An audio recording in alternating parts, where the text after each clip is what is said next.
If giving money to adult children often does more harm than good, what should wealthy parents be doing instead to ensure their legacy thrives?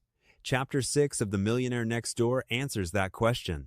Stanley and Danko call it affirmative action, family style. It is the specific strategies wealthy families use to raise children who become financially independent, not financially dependent. And the findings are surprising. It's not about tough love or cutting kids off. It's about the rules, the conversations, and the boundaries that produce the next generation of wealth builders. Let's break it down.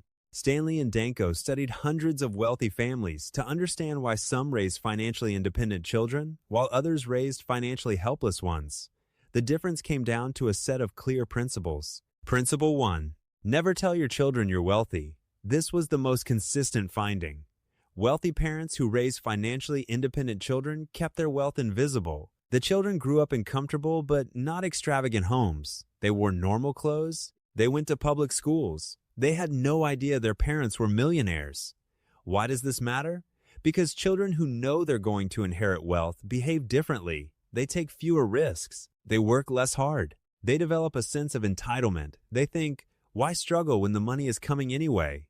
By hiding wealth, parents preserve their children's hunger. Principle 2. Teach discipline and frugality by example, not lecture. Stanley found that wealthy parents who preached frugality but lived lavishly produced financially dependent children. The kids saw through the hypocrisy instantly. But parents who actually lived frugally, who drove modest cars, avoided lavish spending, and openly discussed financial trade-offs produced financially independent children. Children don't listen to what you say about money. They watch what you do with it. Principle 3.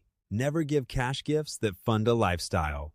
Stanley makes a critical distinction here. Giving your child money to invest, like helping creating a business, contributing to an education fund, can be beneficial. Giving your child money to spend, like buying cars, paying credit card bills, is almost always destructive. The difference is whether the gift builds wealth-building capacity or funds consumption. Investment gifts grow wealth, and consumption gifts create dependency. Principle 4. Minimize discussions of inheritance. Families that frequently discussed who would get what after the parents died produced children who were essentially waiting for their parents to die. The healthiest wealthy families treated inheritance as a non-topic. The message was clear: build your own life, your own career, your own wealth. If something comes to you eventually, treat it as a bonus, not a plan. Principle 5. Support your children's productive interests, not their consumer habits. Wealthy parents who funded their children's businesses, education, and professional development produced financially strong adults. Those who funded vacations, cars, wardrobes, and luxury apartments produced financially weak adults. Same dollars spent, completely different outcomes. Let's look at our first story. Stanley tells a story about a family he calls the Williamses that perfectly captures these principles in action. Mr. Williams was a self-made millionaire who owned a chain of dry cleaning stores. He was worth about $5 million. He had 4 children, and every one of them became financially independent. Here's how he did it. His children worked in the dry cleaning stores starting at age 12. Not as a punishment, but as an education. They learned how a business operates. They saw money come in and go out. They understood profit margins, customer service, and the value of hard work before they ever set foot in a college classroom. Mr. Williams drove a 7-year-old Buick. His children assumed the family was middle class. They didn't learn about their father's actual net worth until they were in their 30s and well established in their own careers. By then, it didn't matter, as they had already built their own financial foundations. When his children went to college, Mr. Williams paid tuition, but nothing else. They earned their own spending money. They bought their own cars, with cash they'd saved from working. They budgeted because they had to. When his oldest daughter wanted to start her own business after college, Mr. Williams offered to match whatever she saved for startup capital. Not a gift, but a match. She had to have skin in the game. She saved $25,000 over 2 years. He matched it, and she launched a successful business with $50,000. Contrast this with a family Stanley calls the Ashtons. Same net worth of about $5 million. Completely different approach. The Ashton children knew they were wealthy from childhood. They attended exclusive private schools. They drove new cars at 16. Their parents funded their apartments, their travel, their everything. By their mid-30s, not one of the four Ashton children had a net worth above $100,000. One was in significant debt.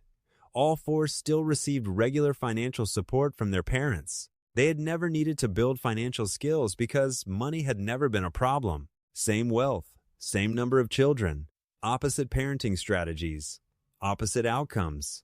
These principles have taken on new significance, with the largest wealth transfer in human history now underway. Between 2024 and 2045, an estimated $84 trillion will pass from baby boomers and the silent generation to their next generations. That's $84 trillion. And research suggests most of it will be gone within 2 generations.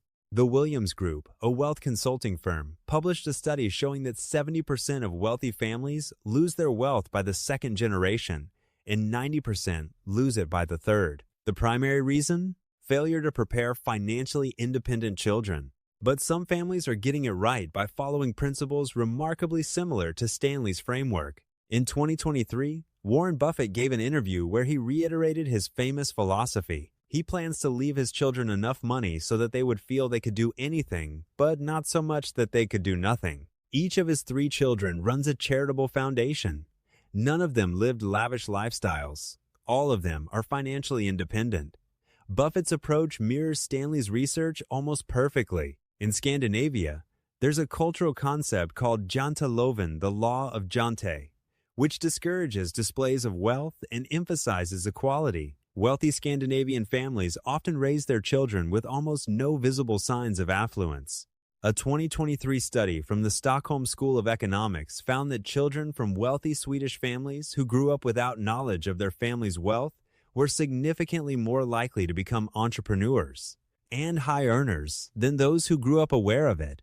And in Japan, a tradition among many wealthy business families requires the next generation to work outside the family business for at least 5 to 10 years before being allowed to join. The logic is identical to Stanley's. The struggle builds the competence. Without independent experience, the heir brings nothing to the table but a last name.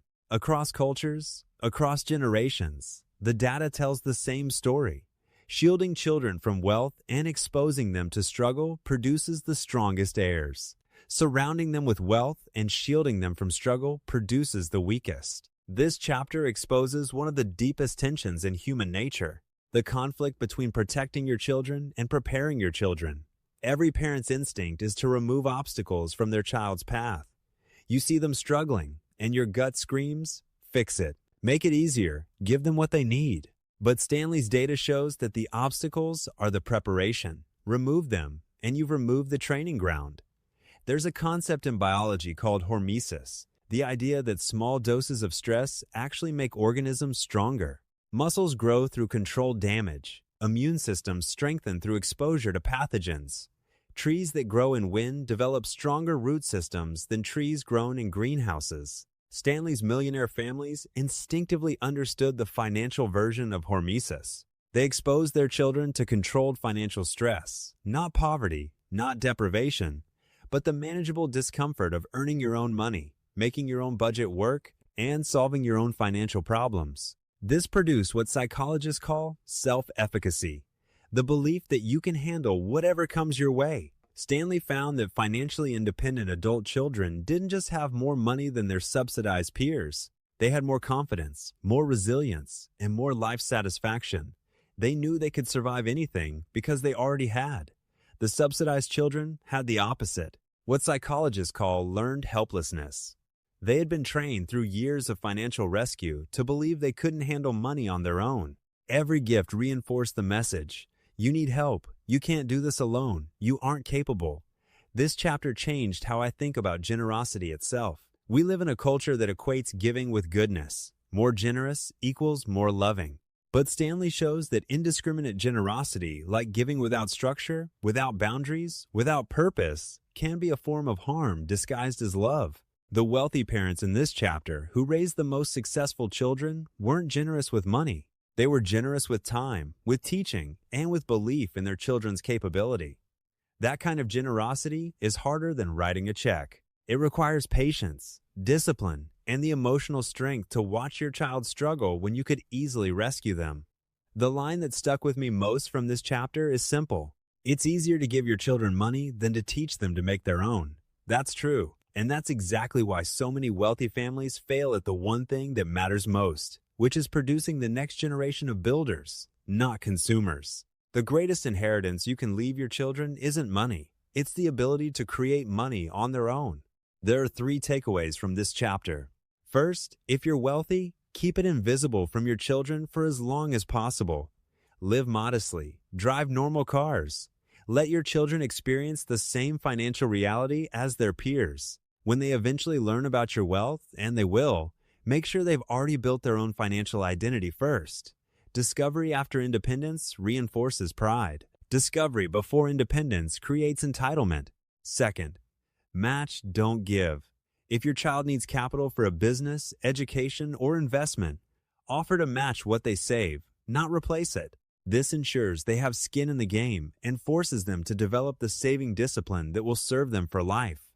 A dollar matched is worth $10 gifted because it comes with effort attached. Third, make financial education a family ritual, not a one-time lecture. Discuss money openly at the dinner table. Share your own financial mistakes and what you learned. Involve your children in household budgeting from a young age. Let teenagers manage a real budget for a family expense like groceries, utilities, a vacation. The goal is to make financial competence feel normal, not special. Chapter 6 gives us the blueprint for raising the next generation of wealth builders. Not through gifts, but through values, example, and the courage to let children struggle. In the next video, we'll cover Chapter 7, where Stanley and Danko reveal the specific occupations and business niches where millionaires are most often found, and why the unsexy industries consistently produce the most wealth. If this video changed how you think about raising financially independent children, hit subscribe and share it with every parent you know. This conversation could change a family's financial future for generations. See you in the next one.